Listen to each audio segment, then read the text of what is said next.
La politique de leadership pesant. La radio Leader FM, des leaders motivés et engagés.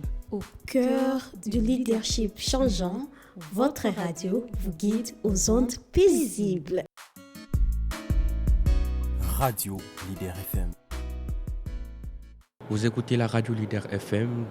Bienvenue dans notre émission d'analyse politique. J'ai le plaisir de recevoir pour vous Cédric Aoundou, notre correspondant à partir de Kinshasa, qui est connecté à partir de Skype. C'est avec lui que nous allons essayer d'analyser les problématiques, les problèmes d'actualité qui se passent en République démocratique du Congo.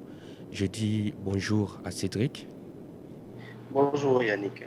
Oui, j'ai eu le plaisir de te recevoir dans notre studio. Je te dis d'abord merci d'avoir accepté l'invitation. Je voulais savoir quelle analyse faites-vous par rapport à la situation actuelle politique qui se passe en République démocratique du Congo. Aujourd'hui, il faut savoir que la situation politique en RDC est un peu embrouillée, puisque le chef de l'État avec il a pu suspendre au niveau de son cabinet d'abord, qui est le chargé de sécurité, donc le conseiller principal en charge de sécurité, Pierre Lumbi, qui est le président du MSR, qui est le mouvement social du renouveau, dont ils utilisent comme étant fruit le maïs. Et ici, le président a été radié auprès du président de la République. Pourquoi ? Puisque parmi les personnes qu'on appelle le groupe de 7, il est parmi ces personnes qui ont fait les mémos au chef de l'État pour demander afin que le président puisse respecter l'alternance politique pour 2016. C'est pourquoi vous allez voir que la situation politique à ces moments est en train de s'embrouiller. Pourquoi ? Puisque à partir de cet radiement, ça fait révolter un peu la classe politique, surtout au niveau du gouvernement. Il y a eu beaucoup de ministres qui ont été non seulement se sont retirés ont démissionné, mais aussi il y a eu de ceux-là qui se sont facilement écartés de la vie politique, et avec encore le renouveau, puisqu'on a essayé de réaménager à ce jour le gouvernement, et c'est là encore mis encore de problèmes au niveau de la classe politique congolaise. Donc il faut savoir qu'à ce moment ici, la classe politique congolaise a vraiment des embrouillements. C'est un peu ça. Merci beaucoup pour cette lecture. Mais il y a eu une démission de G7. Est-ce que c'était vraiment le moment de faire le remplacement? Parce que c'est vrai qu'il y avait une vide. Le président de la République a essayé de remplacer ce vide-là par d'autres personnes. Est-ce que cela peut poser encore un problème? Pourquoi ça pose un problème au niveau national? Oui, au niveau de la classe politique, il y a eu des gens qui ont réclamé cela, c'est parce que la plupart de ceux qui ont été, ils ont même désavoué leur leader, se sont vus eux aussi être écartés du gouvernement. Je donne l'exemple de Liota, qui était le ministre de l'Environnement, qui disons que par rapport au groupe de 7, lui aussi devait démissionner. Il a désavoué ses leaders, mais voilà, aujourd'hui, dans le nouveau gouvernement qui a été réaménagé, il n'est plus là à l'interne. C'est pourquoi tu vois que ça cause un peu du couac au niveau du pays, et puis la plupart des gens qui sont montés maintenant, sur la scène politique, on ne leur connaît pas parfois. Et voilà, un peu, on ne sait pas, est-ce qu'ils vont très bien faire le travail, est-ce qu'ils vont très bien diriger. Voilà un peu le souci de la classe politique à ces moments. Merci beaucoup. On comprend que c'est un moment un peu difficile au niveau de la classe politique congolaise. Alors, comment se présente la situation actuelle? Comment se présente la situation actuelle dans le gouvernement? Et est-ce qu'il y a la sécurité qui règne? Est-ce qu'il y a la sécurité dans la ville pour le moment, avec ces vagues de changements l'adhésion de nouveaux membres du gouvernement? La situation reste préoccupante, mais il faut se le dire, nous sommes calmes, Kinshasa est calme, il n'y a pas des remous par-ci par-là, mais dans la classe politique, oui, il y a l'opposition à chaque fois qui tient leur meeting, ne touche pas à Tshisekedi, ne faites pas ceci à telle personne, ne faites pas cela à tel autre truc. Mais la plupart de ces politiciens, personne n'ose dire quelque chose. Pour l'instant, la situation reste préoccupante, mais la ville est calme. Où se place le G7? Il faut se dire que le G7 s'est dit il est toujours de la majorité, mais seulement qu'ils sont de la majorité démocratique. Donc là, c'est encore quelque chose à revoir, voir est-ce qu'il existe-t-il une majorité quelque part qui est des démocrates. Ça veut dire que ce sont des personnes qui se sont dit aujourd'hui défendre la couleur du peuple congolais. Donc ils se disent tous. Oui. Mais quelle est la différence? Parce que quand on regarde, par exemple, on prend PPRD, ce sont les démocrates.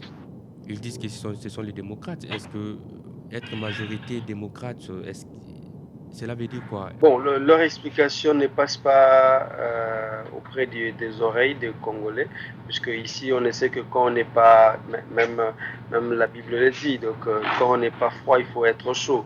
Donc on ne sait pas savoir est-ce qu'ils sont toujours du vrai pouvoir ou ils sont de l'autre côté. Mais d'après leur position, ils se disent seulement être face au peuple congolais, puisqu'il y a parfois sous d'autres cieux où le parti politique existe de la gauche et de la droite, et aussi des centristes. Aujourd'hui, ils se mettent maintenant au centre en disant qu'ils sont face à la population, donc ils défendent les intérêts de la population. Coup de chapeau, puisqu'il y a eu aussi la population qui a donné leur avis par rapport à cela. Ils se sont dit que c'était une action louable de leur part, puisque ce sont les seules personnes qui pouvaient aussi se maintenir pour dire oui au chef pour passer. Mais maintenant là qu'ils se sont désavoués du chef, voilà, ce sont de grosses moulures qui sont parties. Mais quand même, il faut se le dire que venons voir, le temps peut définir les choses. L'arrivée des avions congolaises à Kinshasa, comment a été l'accueil?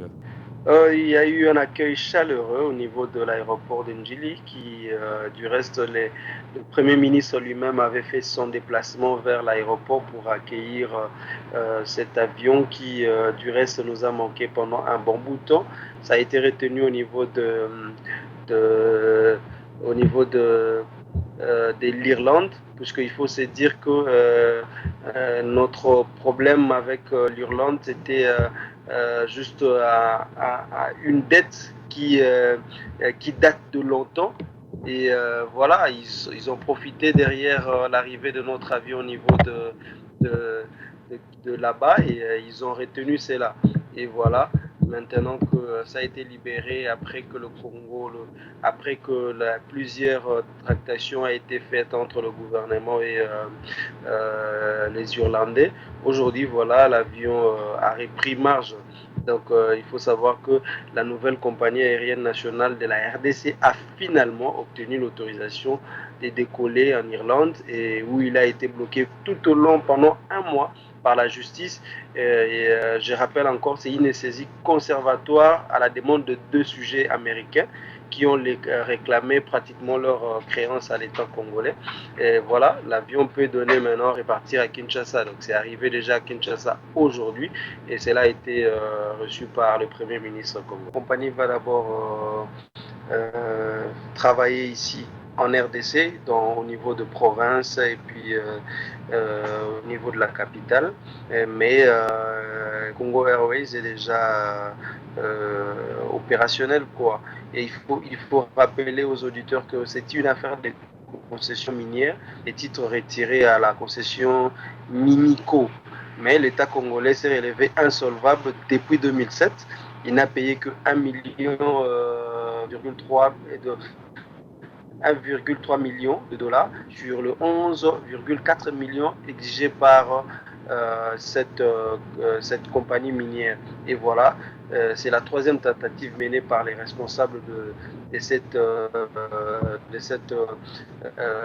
compagnie pour obtenir les paiements par voie des contraintes. Et les deux précédentes fois, c'était en Belgique. Après 2 jours de frayeur, d'énervement parmi les dirigeants congolais, la libération de cet avion permet d'espérer cette fois-ci le démarrage effectif de la compagnie congolaise. Troisième point, c'est l'opposition.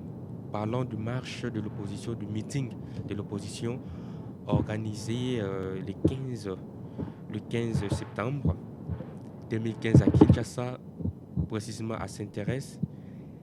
Et parlons maintenant de la position de l'UDPS. Où se trouve l'UDPS? Où se trouve l'opposition en général? Comment l'opposition est organisée à Kinshasa? À ce moment ici, il faut se dire que l'opposition s'est mise en marche et il y a eu au niveau de Sainte-Thérèse une marche qui d'abord qui a permis afin que nous puissions voir comment est-ce que la plupart des gens qui se sont mis pour prendre la relève à tout, il faut se dire que la plus grande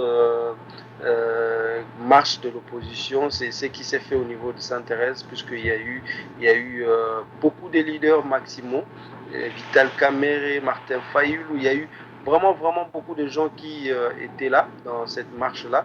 Et voilà, mais malgré cela, il y a eu des représailles qui s'est passé entre le combattant. Il faut se le dire, on ne s'est pas très bien cité, très bien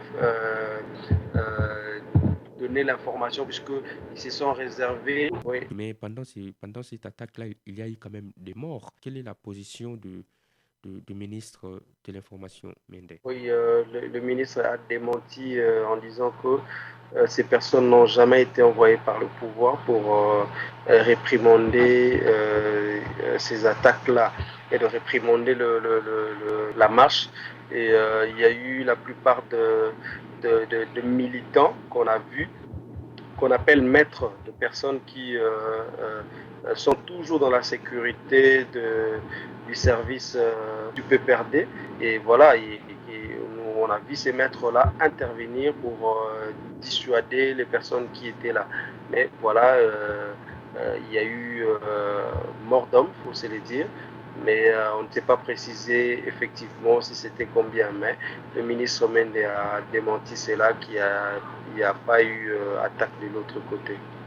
Oui, de l'autre côté, on a vu aussi quelques personnes de l'UDPS, un groupe de jeunes de l'UDPS. Ils étaient venus aussi participer, malgré qu'ils n'étaient pas entrés là où il y avait les autres. Quelle est la position de l'UDPS pour le moment? Le fait qu'ils ont boycotté le dialogue comme les autres. Quelle est la position de l'UDPS maintenant? Il faut se le dire qu'à ces moments ici, il y a eu, et ils disent toujours comme ils viennent eux aussi de faire un meeting, ils ont dit ne touchez pas à Étienne Tshisekedi. C'est un mot qu'ils ont lancé pour que les gens sachent que leur position reste toujours pour le bien du peuple congolais et que ils ne pourront pas céder à tout le tractat que le pouvoir peut leur proposer. Mais il faut se le dire que en avant-plan, il y a eu rencontre entre la délégation de l'UDPS et la délégation du pouvoir pour essayer de faire quelque chose. Et voilà, mais après, l'UDPS a pris encore parti en disant qu'il ne peut pas participer au dialogue qui est prévu par le chef de l'État. Mais voilà, il y a eu, à ces moments ici, on reste stupéfait pour voir un peu qu'est-ce qui se passera normalement. Et il faut aussi savoir que les partis qui ont été présents dans cette meeting que l'opposition avait fait, c'est les MLC de Jean-Pierre Bemba, UNC de Vital Kamerhe, SID de Martin Fayulu, DDC de Ingele Ifoto, CDR de Jean-Lucien Boussa, SCODE de Jean-Claude Muyambo, IDEMO de Zanga Mobutu, FONUS de Joseph Olengankoy, MPCR de Jean-Claude Wemba, MDCO de Gabriel Mokia, PLD, RECO, RDR RCD, MKML, UDA, CDPK, UPR, pour ne citer que ceux-là. Donc, il y a eu vraiment des ténors de l'opposition qui se sont rassemblés et cela a commencé à 14h. Donc, il y a eu, comme je dirais, une foule de personnes.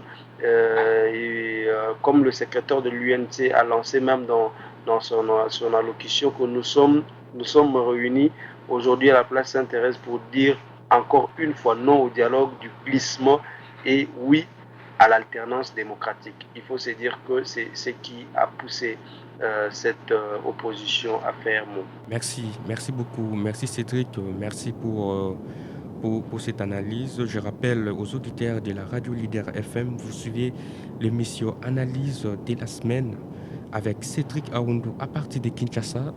L'émission passe chaque dimanche à partir de 21h. Vous aurez l'occasion d'avoir des actualités et d'analyses politiques. Cédric, est-ce qu'il y a encore un programme du gouvernement planifié la semaine prochaine? Bon, disons que tous les programmes sont bien connus le lundi à partir de la troïka stratégique. Et puis, comme j'avais dit au premier lieu, et qu'il y a eu le changement du nouveau gouvernement que je n'ai pas illustré, mais il faudrait quand même que les auditeurs puissent savoir cela, qu'après réaménagement du gouvernement, cette semaine, il y a eu le ministre de la Défense nationale, ancien combattant et réinsertion, Monsieur Aimé Moukena, qui fut ministre de Défense nationale, a été permuté avec son collègue des hydrocarbures. Aujourd'hui, le ministre Crispin Atamatabe, qui est maintenant ministre de Défense nationale, a pris sa place. Et puis dans l'hydrocarbure, c'est maintenant Emengo Moukena. Bon, cette permutation, il faut savoir, nous avons toujours connu Crispin Atamatabe au niveau d'hydrocarbures, mais maintenant là il part à la Défense nationale, venons voir. Et il y a eu encore le ministre des Affaires foncières qui a été limogé de son poste, et il y a maintenant M. Gustave Boloko qui a pris sa place. Au niveau de l'environnement et développement rural, il y a M. Robert Bopolo Bogeza qui remplace maintenant l'IOTA. Et la fonction publique, le ministre des missionnaires a été remplacé par M. Izombi Somwepu. Et puis le ministre du Plan qui a été limogé, Olivier Kamitato, a été remplacé par M. Georges Wembi. Et puis il faut encore souligner que l'entrée fatidique dont le pays parle maintenant, c'est le ministre de la Jeunesse et Sport et Loisirs, qui est M.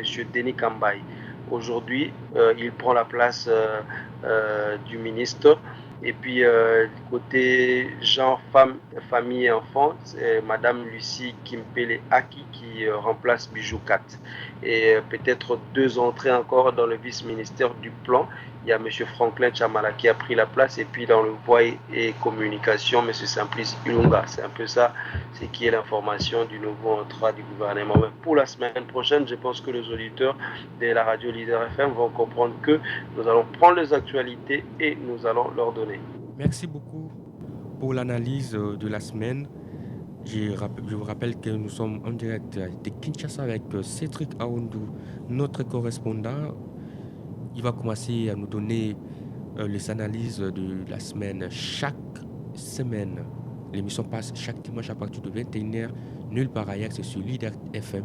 C'est ici que vous aurez les informations de la République démocratique du Congo à travers Cédric Aoundou, notre correspondant. Cédric, je te remercie pour le temps. Je te remercie pour cette belle analyse. Nous allons nous voir la semaine prochaine pour le prochain numéro. Merci beaucoup aux auditeurs. Bye. La politique de leadership pesant. La radio Leader FM, des leaders motivés et engagés. Au cœur du leadership changeant, votre radio vous guide aux ondes paisibles. Radio Leader FM.